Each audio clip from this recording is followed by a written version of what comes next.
Hey listeners, it's Paul Andriola here. Why not join our community at Small Cap Discoveries, where we offer our members direct access to some of the best microcap investment opportunities available. Our members are getting access to premium microcap financings, research reports, and direct access to management. Sign up today at www.smallcapdiscoveries.com. Hi, everyone. Welcome back. Small Cap Discoveries conference call. Today on the call, we have CEO Eric Ronsse from the Good Shroom Co. The Good Shroom trades on the TSX Venture Exchange under the symbol MUSH. The company is currently trading at 17 cents with about 49 million shares outstanding, or about an $8 million market cap. I'd now like to hand it over to Paul Andriola. Thanks, Trevor. Great to have Eric with us today. Eric runs a cannabis company that's actually making some money, which is very rare in these days. So happy to have you here to tell us the story. Good Shroom Company. Eric, I'm going to hand it over to you and I'll let you start your presentation. Sounds good. Thank you, Paul. My name is Eric Ronsse, as mentioned by Trevor earlier. The Good Shroom Company is trading on the TSX Venture Exchange under the symbol MUSH, M-U-S-H. But before we begin, I highly recommend you guys head over to SEDAR and read the cautionary statement in full, as I may be providing some forward-looking statements, although nothing that would be considered material unknown by the market. So jumping right into it here, guys, the Good Shroom Company, despite its name, is not a psychedelics company of any sort. It really isn't our business, but rather we are a house of brands comprised primarily of products in the cannabis industry, sold primarily in our main market, which is the province of Quebec. We do have one brand that is non-cannabis related. However, it is the first brand that we founded when we didn't have a cannabis license at all. It's the one on the left called Teonan, which is a variety of instant beverages infused with a variety of functional mushrooms such as lion's mane, turkey tail, chaga, and so on. And for good health measure, we also put in a dose of Bacillus coagulans, which is a heat-resistant strain of probiotics. It comes in a variety of flavors. It's sold in the United States and in Canada, also on both of those countries' online stores. We're distributed in approximately 150 outlets, and we have some pretty consistent sales online. However, it is a small proportion of our overall sales with regards to cannabis. So to the right of that, you see Nordic Royale, which has really become sort of the crown jewel of our company over the past year. It's a brand that really tailors to the mass market, primarily in Quebec, but also recently in Ontario and launching shortly in Alberta. And so Nordic Royale is really a decent quality product at a fair price. It was a bit of a gamble at the first that we wanted to put a variety of products on the market. And we wanted, obviously, to garner that, what we call the mass market, and it worked for us. We launched a variety of hash to begin, as such became known as a hash brand, and then expanded into hash infused pre-rolls of all sorts, cannabis flower, and so on. To the right of that, we have Velada, which is essentially the Teonan brand, but further fortified as a wellness product by adding a dose of CBD in one line to it and a dose of THC and CBD in the same flavors in a separate line. Now, Velada is a tea, much like Teonan is, or an instant beverage that you could drink warm or cold. And so naturally, it's a much smaller market in the cannabis industry. However, as a result of utilizing basically the same raw materials as Teonan, it's sort of a no-brainer. Despite the lower sales of this product, we do have a loyal customer following, and those sales are consistent. So naturally, we're happy to continue fulfilling them. To the right of that, you have OG Jerk, which was really our first step into the edibles category in the cannabis industry. And what it is a THC-infused beef jerky. So to understand why we went down the road of beef jerky, you have to understand the market of Quebec. In Quebec, it's very heavily regulated by the government, of course, and they have deemed that any product that they feel would appeal to children, they will not offer it in the stores, period.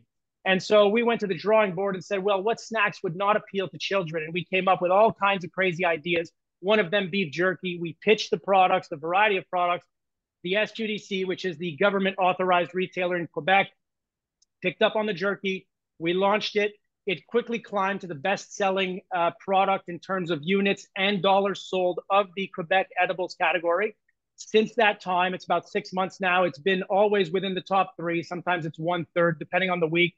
But in any instance, any week you take in terms of dollar value, it's been the best-selling product. So naturally, seeing the success of OG Jerk, we tuned in and said, well, what other edibles can we provide them that the SQDC will accept? And so we made the brand Le Petit Snack, which is a bit of a, how can I say, a term or a phrase that local cannabis consumers in Quebec use when saying they're going to consume their little joint or they're going to consume their little snack. And so we felt it appropriate to name the brand that. But regardless of the brand name, we've had accepted a bag, as seen on the screen, of crunchy coated peanuts, dill pickle flavored, which is, again, a bit oddball, but these products seem to work in Quebec, so we're quite happy to provide them. Coming in at 5 milligrams per bag at a price of $9.90. I think it'll get a little bit of volume at the very least, and we're hoping, obviously, it's going to creep up towards the same position as the OG Jerk. We're also in sort of a final discussion for 2 other edibles. I'm comfortable mentioning them because I don't consider them material quite yet. One is a sort of pepperette, but a more French-style pepperette, what we call locally a saucisson.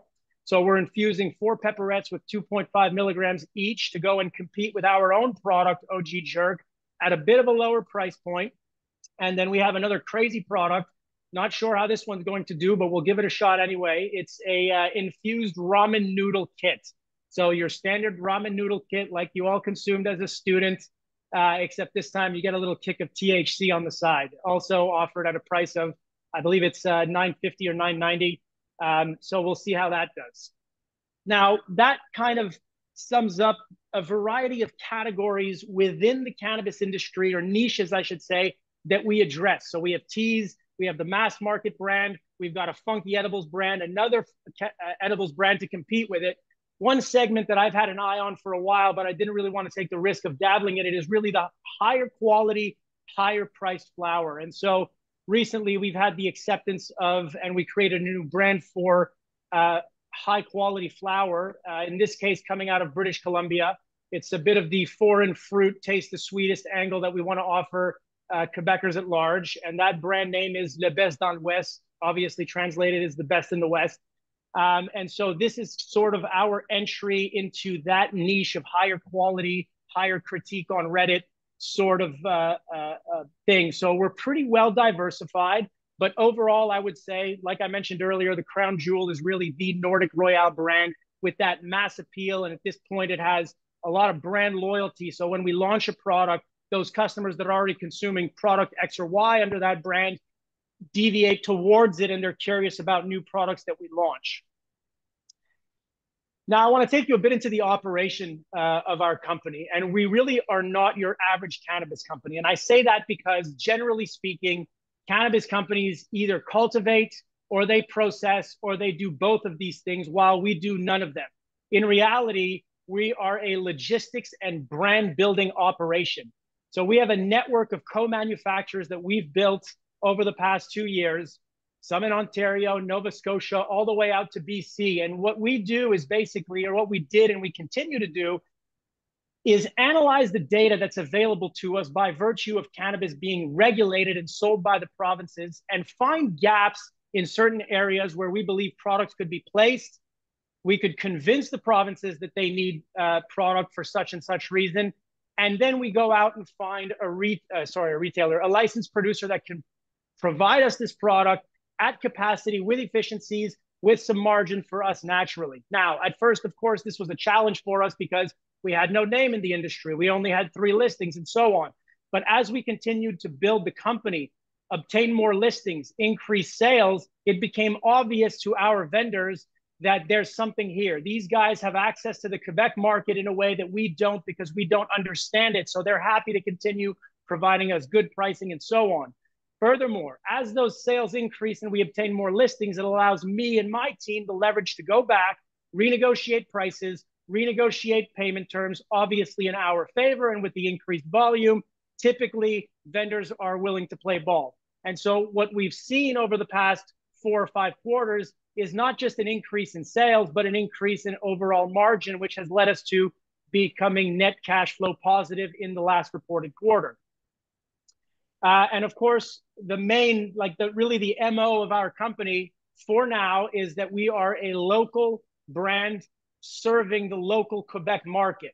That said, now we have an expansion strategy to really get out of Quebec, which is already in play. We have a variety of products that we have economies of scale on by virtue of selling them in Quebec, now being sold in Ontario.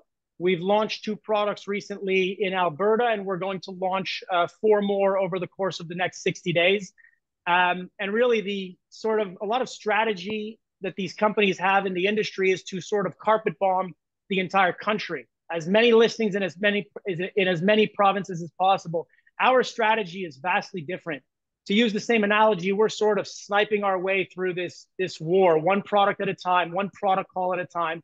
And we really want to become net positive every single product call with the quantity of pertinent products that add value to the brands that we're creating. So to sort of bring you guys in to understand the execution capabilities of the team at the Good Shroom Co., I think it's important to look at the timeline that we've been able to execute on. So we took this company public by RTO in April of 2021. At that time, we had no cannabis license at all, 0 cannabis products, and we closed off that year strictly selling the Teonan brand with a measly $240,000 in sales. Fast forward to the following fiscal year of 2022, we closed out that year with $1.5 million in sales. Also peanuts, but important to note that we launched, and our year end is the 31st of July, we launched only 3 cannabis products to begin in December and January, so 6 months before the end of the year.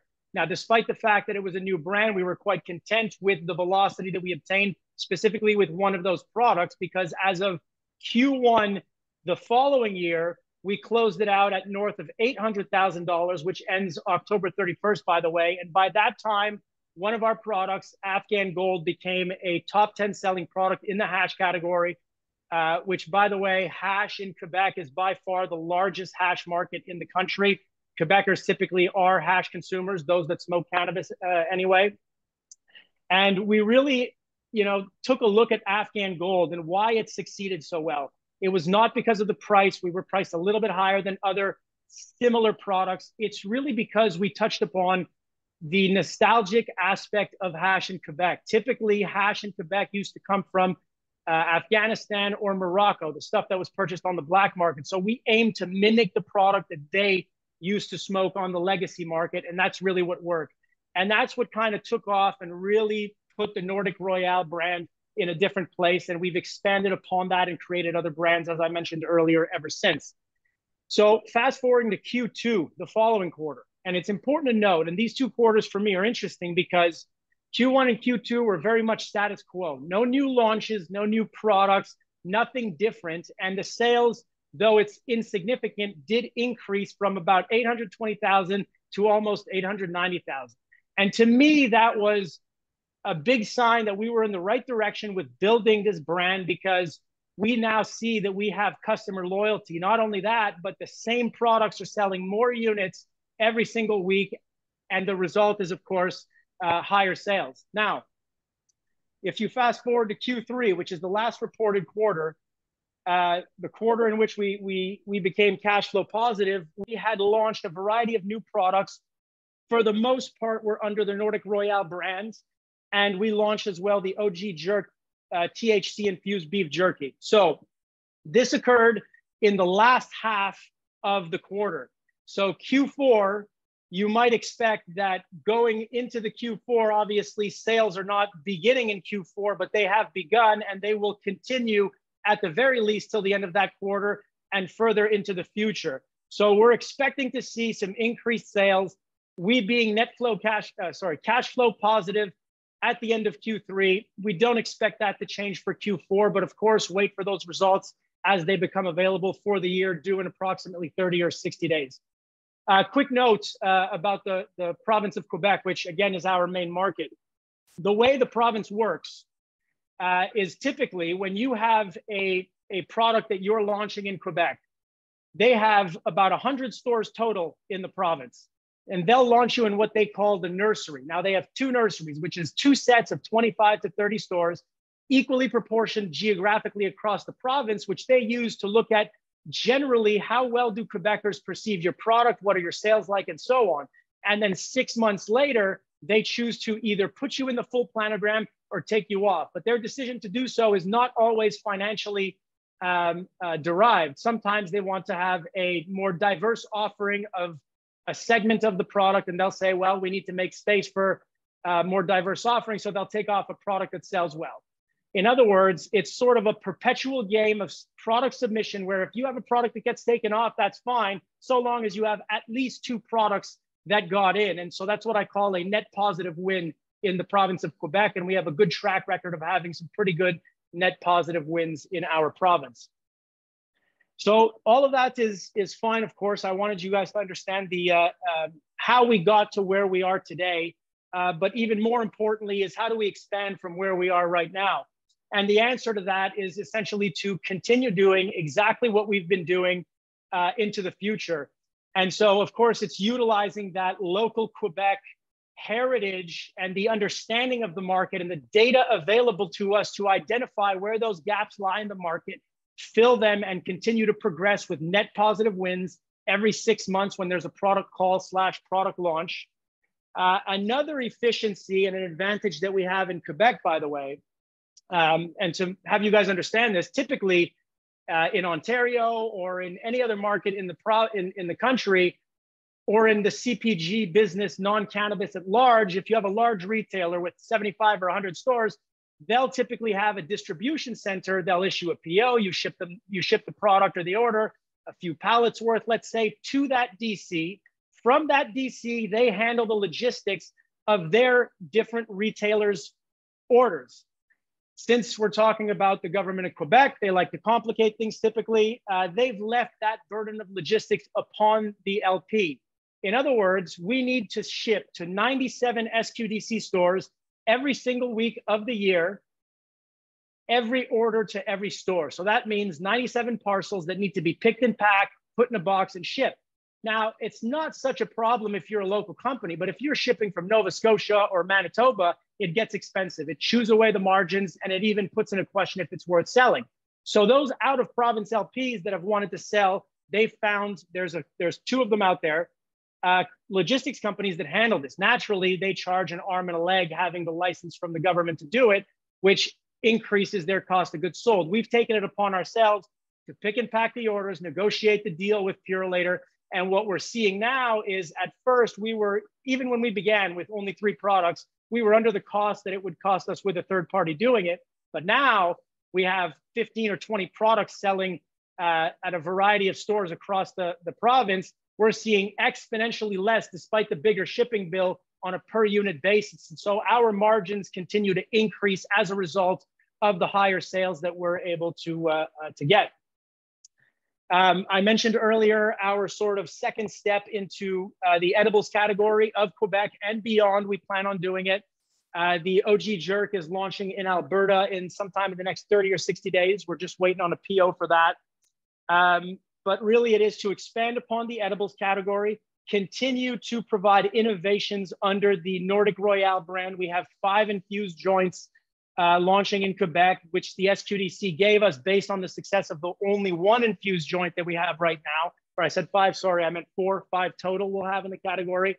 So it's really just expanding upon each brand, doing it intelligently. And like I said, really sniping our way through. Now, you might look on CDAR and see our financial statements and say, how do you provide so many more products to so many more markets with such little cash on hand? And the answer is really the focus on cash flow that this company has. We review cash flow almost weekly. We certainly review it anytime we have some significant POs to issue. And now that we've got momentum and sales and leverage with our vendors, it allows me, like I mentioned, to go back, renegotiate those payment terms to 60, 90, 120 days. And really, in theory, most of that product gets paid for to us before it's due to the vendor. In some cases, we even have product on consignment now. So it's zero hindrance on cash flow altogether. I get paid despite the fact that it's a product that I've put together in theory and had somebody else execute with my brand. We get paid, they get paid. And it's really on the cash flow aspect of this company that the reason that we became cash flow positive. And obviously, we're going to continue to focus on cash flow moving forward and hopefully garner some bigger numbers there. On the bottom of your screen, what you're looking at is essentially the schedule of the 3 markets that we're selling in. Just to demonstrate really, like, the focus of this is, 1, building brands to get that loyalty so that as soon as you hit the market with a new product, people are curious. The bud tenders know about you. They'll propose it to the customers and so on. And second, it is really a game of perpetual product submission and perpetual product launching. Like I said, you might get a product pulled off. So long as you got at least 2 in, you're at a net win and you continue to move in that direction. Here's a heat map of all the retail locations that we're available in. I thought it would be of interest to all of you on the call. So the green dots that you see are those SQDC stores. The yellow dot is the OCS, which is the Ontario Cannabis Store. We actually have a lot more than just 1 store in Ontario, but we're not privy to who or which stores are purchasing from the government. Therefore, we chose to just put 1 dot. We could have 50 stores, like we could have 400. Who knows at this point? I know for a fact that we have about 60 at the very least that have reached out with questions and so on. The purple markers are the retailers that carry our Teonan, that's the non-cannabis brand of products in Canada, and those blue markers are that same brand in the United States, for a total of approximately 211 at the very least stores carrying, regardless of the brand, Good Shroom Co. branded products. Further to Trevor's mention earlier of our capital structure, I think it's important to note, because I personally feel that it's a tight capital structure. We have outstanding shares of just north of 50 million shares. Insiders own a little over 21 million of that, so 42% of that outstanding share number. There's options issued strictly to the board to the tune of $2.5 million, which means that on a fully diluted basis, we're looking at about 53 million shares outstanding. And I think it's important to note that, because there's a lot of companies out there, 100 million, 150 million shares outstanding. It could get volatile on the market, especially when you're in the cannabis industry. But with a tight cap structure like that, a significant insider ownership, and a lot of people that believe in the company, holding their shares, I think it's poised well for us. Furthermore, I have no intention on raising more capital. I know that there's a lot of brokers out there who would love me to do a convertible debenture or just a raise in exchange for a warrant, that kind of thing. Like I said earlier, we were cash flow positive at the end of Q3. I don't expect that to change. And so there is no need for us, at least in the short term, to do any sort of capital raise. The only instance in which I see us raising capital is really if we blow things out of proportion with a variety of products that we're launching in October in the province of Quebec, and sales just go through the roof. In that case, I will need more money for inventory, but I will try to avoid that. And honestly, I don't think, even if that happens, we'll put pencil to paper and find a way to figure it out to avoid any sort of dilution. So I want to sort of leave you guys with that, and of course, open the floor, and I'd be happy to take questions from anybody. Excellent. Thanks so much, Eric. I want to remind everybody, yes, if you want to ask a question, just use the chat function, and I'll do my best to ask, get that question answered. You sort of touched on the last thing, sort of not looking to raise money or anything. Can you give us a sense of how much cash you have on the balance sheet right now? Sure. We've got about 400,000. It varies, of course, one week to another, depending the payments we're making, the payments we receive, and so on. Roughly 400,000 on the books as we speak. Gotcha. And what's the rough margin of the business right now, gross margin? We're looking at 20 to 25%. Okay, gotcha. Perfect. A lot of I'm very interested in the way you position yourself in this market. You're not necessarily you're not, in a lot of ways, you can take advantage of some of the commoditization of the raw material. You're able to make some innovative products and likely get higher margins because of that sort of innovation in product. But we're seeing a lot of trends right now within the industry. A lot of sort of the base product is getting cheaper and cheaper. What do you see as far as trends in the industry? What's happening with pricing? What's happening with your competition? What's the state of the industry right now? Well, the industry is really segmented by province because each province has their different regime, their different margins, and so on. So I think generally, and I know this for a fact, the cost of raw materials going into my product in many cases has gone down, especially the hash. Typically, they use trim to do the extract and then create hash from it.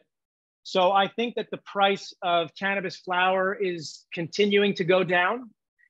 Thankfully for us, we do much more value add. So hash infused joints, that kind of thing. So, and that's the beauty of a brand in reality, Paul, is that when people like your brand, they like the price, they'll come back to it. They walk into a store specifically looking for that product that you offer. I think it bodes less well for people who are pure cultivators out there because the price of that raw material is going down. Mm-hmm. And unfortunately, I know for a fact that the big guys that are probably going under at this point, Canopies, Auroras, and so on, companies of that nature, are selling a lot of cannabis flower at a loss. I know this to be true in the SQDC, in the entire province of Quebec. And so I know a lot of angry local cultivators that are like, how do I compete with this? You know what I mean? So when we come around and we propose, take your flower, mill it, put it in a joint, let's make some hash, let's make some value add, they're really all about it. Mm-hmm. I think in the short to medium term, the price is going to continue to go down on the pure flower input. I don't believe hash infused joints are going to be so touched on the price. I think companies like ours will benefit from slightly increased margins there. And I say that because not just for the obvious reason, but also because changing prices with these government retailers is not 1, 2, 3. You don't just call a government retailer and say, I can offer a better price now. Change it. For them, that means changing the signs in all the stores, changing the thing online, reevaluating. Are you competing with a segment that they're already content with? Like there's a lot of different factors that come into play. And so it's more something that I think will have an effect in the longer term. But really in the longer term, once all of these bad cultivators are flushed out, I think the price of flower is going to find a happy medium in the market. But I think we're quite a ways out from seeing that. Mm-hmm. Gotcha. Okay, so now you told us that your sort of real backyard is Quebec, but you're moving into new territories right now. Give us a sense of what you have to do to break into a new market in terms of marketing, because you are a brand. People in Alberta may not have ever heard of you guys before. What do you do to set up shop in a new province like that? Well, the first step is to take the most innovative of your products that they're unlikely to be offered by someone else so as to get a little bit of interest going from them. In our case, the beef jerky. So the AGLC, which is the Alberta Gaming and Lottery Commission, was quite interested in the jerky, and they basically said yes to it very early on. They also took hash infused joints specifically, because they're seeing a lot of infused joints, but infused with resin or infused with THCA crystals and so on. And so they like that flavorful angle of hash. And they flat out told me they like the idea of the brand Nordique Royale. It's a very French brand. There is absolutely nothing French about Alberta. And so they felt like it would be interesting to see how that French aspect actually plays out in Alberta. But Alberta's a different game. The AGLC, it's a bit like Ontario. The AGLC purchases the product and Alberta retailers need to purchase from the AGLC. So there is no line of communication just by virtue of selling to the AGLC to the ultimate retailer. So we've gone ahead and hired a sales team specifically in the cannabis industry on the ground who've advised us and also quite like the idea of Nordique Royale, especially the beef jerky. And basically, we're kind of putting together a marketing package, some tent cards and that kind of thing. And we'll see how it pans out in the more independent retailers in Alberta. I think we'll get some decent volume. I don't think it'll be a huge success to begin. I'd be very surprised if it was. I think it's going to be one of those where we need to really provide our innovations to Albertans for them to appreciate the brand that we are. And so that's really going to be boots on the ground, pushing sales and really kind of sticking your nose in there and making sure that they're getting what they want. The orders are in, they're satisfied. The placement of the product in the stores is there and so on.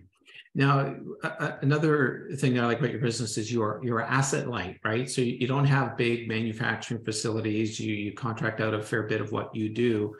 Apart from inventory, which you mentioned earlier, is there any other limiting factors in terms of what can allow you to grow faster? Like what, is there something else? Is it people? Is it cash? Is it, what prevents you from growing faster? It's a very good question. And I'll provide a two-part answer. First, as we grow, whether I'm putting in an order for, let's say, supplier number one of mine, whether I'm putting it in for 100 units or 1,000 units, it's the same paperwork, it's the same level of quality assurance, it's the same level of all of those factors. So it kind of becomes exponentially easier as we progress and grow. That being said, obviously, the load of work increases as well. I expect to have to hire another person or two in the next 6 months, depending on how things pan out for us as of October, November. On the other hand, you do run a risk in reality when you have the strategy that we have, and that is, as you grow with supplier number one, and you're now ordering not 100 but 1,000 units from that person every month or every 2 weeks or whatever the frequency may be. If that person has a problem internally that they haven't told you about, you could be short not 100 units, but 1,000 units on an order, which affects your pocket directly. And obviously, so for us, it becomes more of a risk to do bigger business with just one supplier, which is why it sort of keeps me up at night, so to speak, because now I'm trying to diversify the network that we have. And I'm in fact taking some products that are made historically only with one supplier and starting to put them into, or half of the business or 25% of it into another supplier's hands. So if ever anything goes wrong with supplier one, not only can supplier two manufacture it, but he's already doing it. So it's one of those things where you really got to position everything strategically and just be wise about how you go about your business, because in reality, our destiny is sort of in the hands of those people. Now, you use a phrase that I always love to ask: what keeps you up at night? What else, other than this issue you just mentioned, is there other things that keep you up at night running the business? Well, that's certainly one of the issues, and we're pretty quick to act. We execute at the Good Shroom Co. So but enacting these things where you're taking some of the business and putting it in the hands of the other, when in reality, supplier one, he's been supplying you consistently. He's offered you better prices. And all of a sudden you're taking business out of his hands. Obviously, those are difficult conversations to have. You got to be very diplomatic when approaching it, and so what I like to do is to take a little bit of business out of the hands of one, but put a new listing that we had in his hands that I know is going to be lower volume. So it's really what keeps me up is positioning the network that we have, who does what, who supplies what. And then of course, as any business owner, sometimes I'm second guessing the decisions I made. Should I really have put it in his hands? We'll see how it does when he comes in. It's really that kind of scenario that keeps me up, so to speak, although I do sleep pretty well these days. 6 months ago, to answer your question, it would have been cash flow, 100%. Right. But now that problem was solved for us and seems to continue to be. So it's really that co-manufacturing network positioning that's really what worries me. Now, I'm amazed at sort of the different breadth of product that you have. There's so many, I don't want to say crazy products that I never would have thought of. Who comes up with these ideas, and how do you sort of test market these different things? You got some great products there by the sound of it.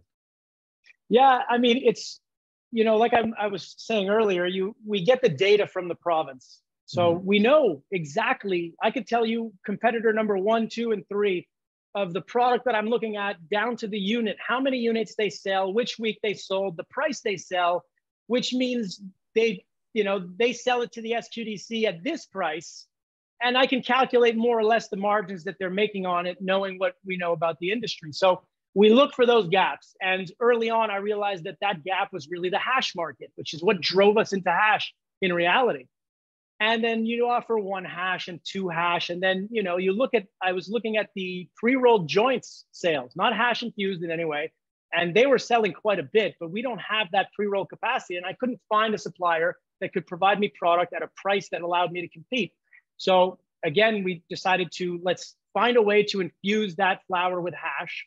We did put a product out on the market, and it's always within the top 3 best-selling infused hash joints on any given week in the SQDC. So that was 6 months ago. Now we took part in a product call in May, and they've gone ahead and accepted 4 more of those hash. One that's very similar to the one already sold, but the 3 other ones, and the reason they took 3 is because I got feedback from the market, feedback from the SQDC, and they told me, we're looking for, and the customers want, not hash that's mixed up with cannabis flower.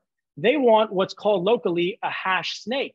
So they want, like they would roll their joint back in the day at home, they'd put a little bit of tobacco. In our case, we can't do that. So we put milled cannabis flower and a little strip of, let's call it a needle of hash that you place in the center of it and you roll it. Doing that at scale is not an easy task to accomplish. So I spoke to one of our suppliers who is the most R&D oriented, let's say, and they found a way to do it. So we're now doing that. It's the first in the country. They took all 3 flavors that we're offering. I call them flavors. They're just different cannabis strains. And one of them's going, they skipped the nursery entirely for one of them, which is very untypical of them, and decided this is great. We're putting it in the entire 100 stores off of day one. The 2 others are going in the 2 different nurseries, however, but nonetheless, it'll help sales. So it's really like just being in tune with the market, looking at the data, speaking to the SQDC, although they could be sometimes not really on point with what they suggest, and just, you know, really being in tune with what's going on in the market. Okay, now Eric, take out your crystal ball, look out 5 years from now. What does this business look like 5 years from now? So it's also a very good question, Paul. We originally did this way, to be frank, because we didn't have the capital to invest in all this fancy equipment and these lights and all of this stuff and get it licensed and so on. But also because I knew nothing about cultivation, nor am I at all interested in cultivating cannabis at all. So, and then that strategy became an obvious advantage to us. And so we just continued to go down that path and make the best of it. And in reality, that's, I feel, a huge, huge advantage that we have in the industry at large. But to answer your question, eventually, in order to increase those margins furthermore, because in reality, there's 2 parties eating out of one plate for every single one of our products right now. So at some point in the future, perhaps we'll begin to take on some equipment to make hash, and then we'll continue to take on more equipment to do pre-rolls, and so on. We'll expand that way once we've got the capital on hand to be able to do that. So it's really a matter of growing the business organically and sort of inching our way into being able to do all of these things ourselves. Furthermore, I think that the landscape in Canadian cannabis right now is not quite ripe, but in the next 12, maybe 18 months, maybe as far as 24, who knows, you'll start seeing some LPs out there that are hurting.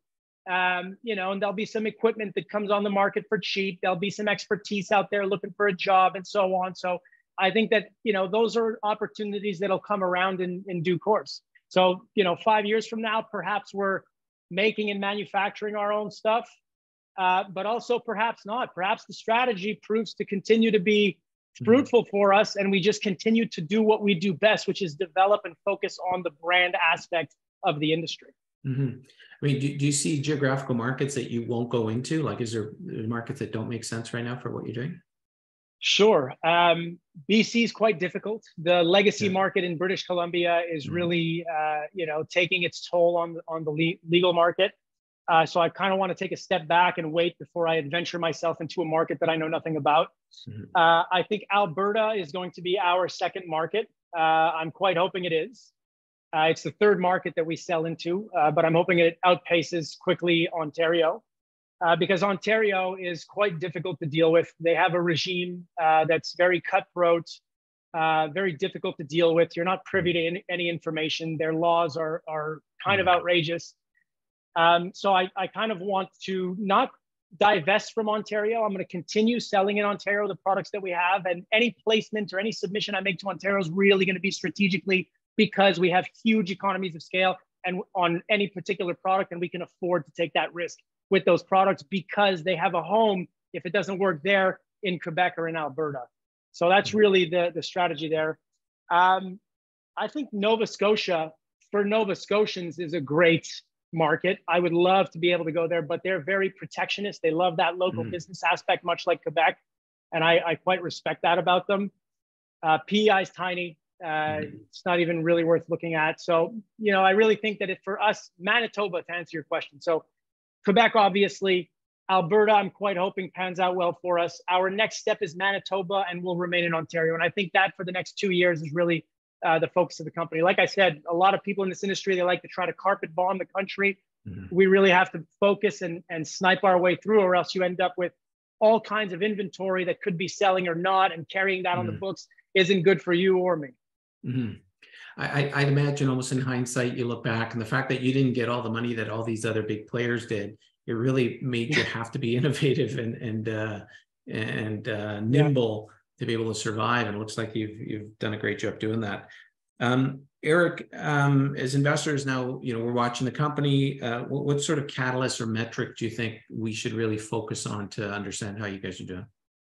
Well, I would say in this industry, at least in our company, there is no such thing as a big win. I've never had one, and I probably never will. It's just, like I said, persistent, consistent, net positive wins every quarter, every second quarter, building those brands. So what I would say to anyone who's interested, and shareholders and so on, is really go on CDAR, look at the numbers, pull out the last 4, 5, 6 quarters and compare them quarter by quarter. Take a look at the cash on hand, the net margin, the debt, all of those important financial metrics. And I believe what you'll find and what you'll conclude is that this is a company that's properly managed, continues to grow consistently. And I believe that that's what you could continue to expect into the future with us. As far as a catalyst, it would really just be financial statements. When we come out with our quarters, take a look at them, scrutinize them, tear it apart, ask me questions, and find out what's really going on in the books. And that'll really give you a clear picture of what's going on in the company. And then apart from that, things that I may announce, like not early numbers to quarters or year end, but early numbers as far as units sold, new product launches that have good traction, that kind of thing, because 1 extra product, 2 extra product, 3 extra products that aren't just orders where the shelves are populated and then it's stagnant, but rather you're looking at the numbers 3, 4, 5 weeks in, and you're seeing consistency and maybe some growth. That's really what's going to continue to contribute to the financials of the company. So those are really more the catalysts that people should be looking out for. Excellent, fantastic. Okay, we're at the end here. So what we always like to do is give you an opportunity to give us a key message or key takeaway. What do you want to make sure everybody walks away with knowing about the company today? Yeah, I would refer everyone back to that slide of the timeline and really take a look at, when we went public, disregard the price of the share, but really look at CDAR, look at the financials, look at those catalysts that helped move the stock and those catalysts that brought us to cash flow positivity. And I think that what you'll find is persistence in execution, consistently in the way that we do business, really as a laser focused team, and sniping our way from one product call to the next, primarily in Quebec, which is not an easy market. Not many companies understand Quebec like we do. And obviously now we're going to start branching out into Alberta, hopefully into Manitoba, and so on. And so, really that's what you can expect out of the Good Shroom company moving forward, everyone. Fantastic. All right. We've been speaking to CEO Eric Ronsse, the Good Shroom company, symbol MUSH, MUSH, on the Venture Exchange. Eric, I want to thank you one more time for joining us today. It's been great, and looking forward to catching up in the near future. Thank you, Paul, and thank you, Trevor. Take care, guys. Take care. Bye now.